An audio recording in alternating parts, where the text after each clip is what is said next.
Hello students and welcome to the third lecture on alkaloids. Today we will deal with an important alkaloid ephedrine which belongs to phenylethylamine group. We will discuss about the occurrence and uses of ephedrine. Its structure elucidation will be dealt in detail, and finally the synthesis and stereochemistry of ephedrine. Occurrence and uses of ephedrine. Ephedrine is an alkaloid which can be obtained from the stem of various species of genus Ephedra. One of the species is shown here, which is Ephedra monosperma. It is a white solid with low melting point, around 38 degrees centigrade. It is levorotatory and it is one of the most important constituent of the drug mahuang. It has an outstanding physiological action on heart. It increases the blood pressure, so it is used as a pressor. Its action is similar to adrenaline and can be taken orally. It has also been used in the treatment of hay fever and bronchial asthma, etc. Look at the structure of ephedrine. It contains a benzene ring and a side chain is present, whereas in side chain there is one hydroxyl group and a secondary amino group. Next we come to the structure elucidation, which is based on chemical analysis. First of all, its molecular formula. On the basis of molecular weight determination and empirical formula, the molecular formula of ephedrine is C10H15NO. Next point is the double bond equivalence, which determines the nature of unsaturation. It is given by A minus B by 2 plus C by 2 plus 1, where A represents the number of carbon atoms, which is 10. B represents the number of hydrogen atoms, its value is 15. C represents the number of nitrogen atoms, its value is 1. Putting the values on this equation, we get double bond equivalence equal to 4. Next we come to the nature of unsaturation. On catalytic hydrogenation and bromination, no reaction was observed. The conclusion drawn from this reaction is that ephedrine does not contain ornithinic double bonds. So the double bond equivalence which is shown here may be in the form of an aromatic ring. Next we come to the functional nature of nitrogen. It forms a nitroso compound on treatment with nitrous acid, which means, or the conclusion drawn is, secondary amino group is present in ephedrine. The next important point is the functional nature of oxygen. On benzylation, a dibenzoyl derivative was obtained. The conclusion drawn from this reaction is that the oxygen atom is present as hydroxyl group. As there is only one oxygen atom, so benzylation takes place on this hydroxyl group, but a dibenzoyl derivative is obtained, which means that the other benzoyl group is introduced at the secondary amino group which is present in ephedrine, yielding a dibenzoyl derivative. The next is the oxidation reaction. The oxidation reaction gives important information about the skeleton structure of ephedrine. Ephedrine forms benzoic acid on oxidation with chromic acid. As you can see, ephedrine on oxidation, it forms benzoic acids. Two important conclusions can be drawn from the formation of this benzoic acid.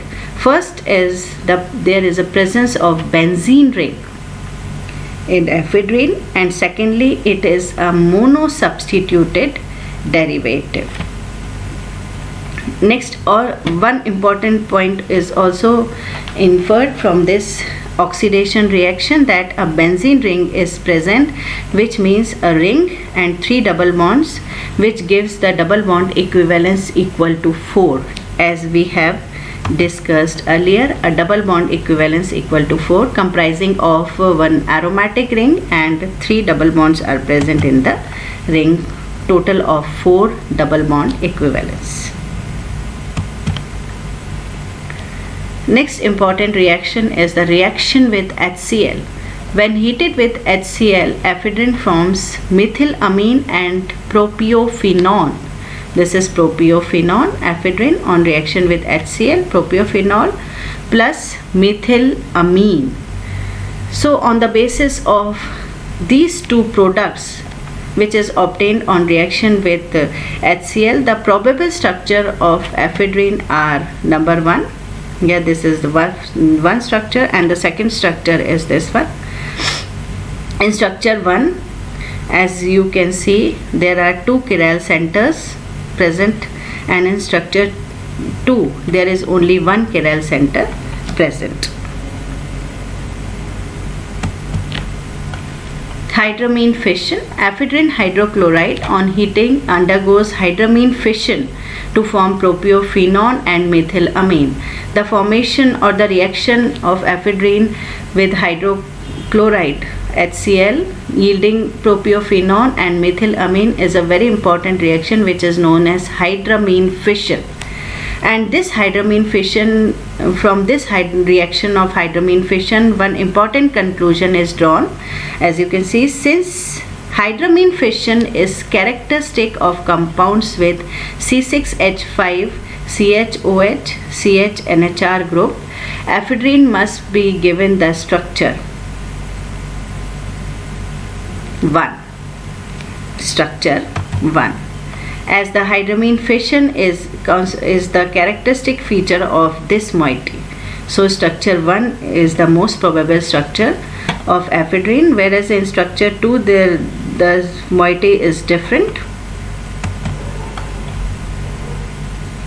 As you can see here, in the presence of HCl, this structure is formed which undergoes rearrangement yielding the enol form, and finally the propiophenol is formed. So the structure 1 is the probable structure of ephedrine. The further support of the structure 1 is given by Hofmann exhaustive methylation. Ephedrine, when subjected to Hofmann's exhaustive methylation, it forms 1,2-methylphenylethylene oxide. This gives a further evidence in favor of structure 1. As you can see, this is ephedrine. On reaction with methyl iodide, it forms a quaternary salt, and secondly the reaction with silver hydroxide yielding the corresponding hydroxide, which on heating loses a molecule of water. As you can see, on heating this methylamine is expelled out. From this, water is expelled out, and this lone pair present on hydroxide, it forms a bond with this carbon. This methylamine, trimethylamine is tertiary amine is expelled out, resulting in the formation of this epoxide ring here, and the name of this compound is 1,2-methylphenylethylene oxide, plus the trimethylamine is expelled out. This reaction further gives evidence about the structure 1 of ephedrine.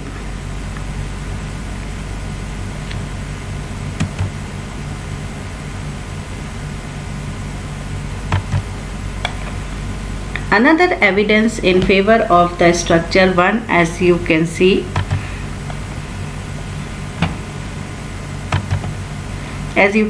we have made the 2 probable structures 1 and 2. In the structure 1, you can see there are 2 chiral centers, as I have already discussed. One is here and the other one is here, whereas in the structure 2 there is only 1 chiral center. On removing this hydroxide and replacing it with the hydrogen atom here, we get a compound which is again optically active, which is known as deoxyephedrine.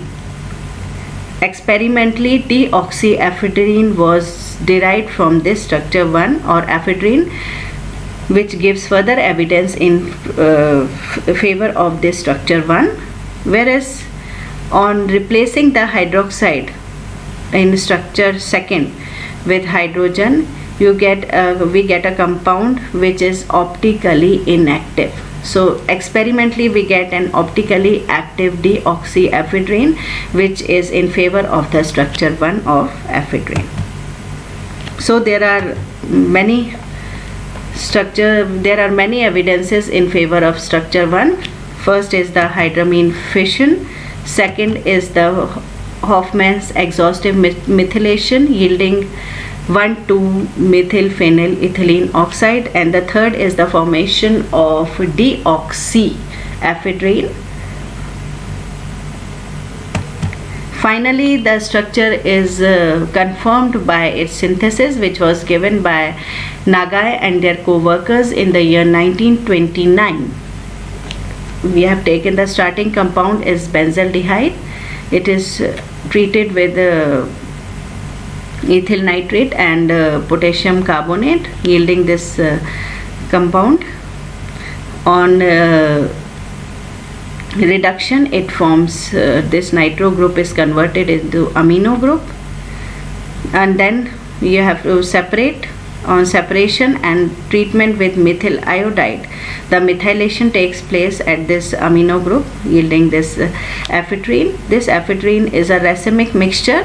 It is resolved by mandelic acid, and on resolution we get finally the ephedrine, which is the natural alkyl white. Coming on to the stereochemistry of ephedrine. Since ephedrine contains 2 chiral centers or 2 asymmetric carbon atoms, we get 4 optically active isomers or 2 enantiomeric pairs are possible. As you can see, these two are the enantiomeric pairs, ephedrine, and these two again are the enantiomeric pairs, which are known as pseudoephedrine. First one is the ephedrine, these two enantiomeric forms, and the other 2 enantiomeric forms are known as pseudoephedrine.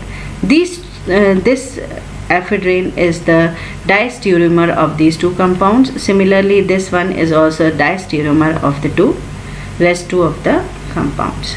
Thank you.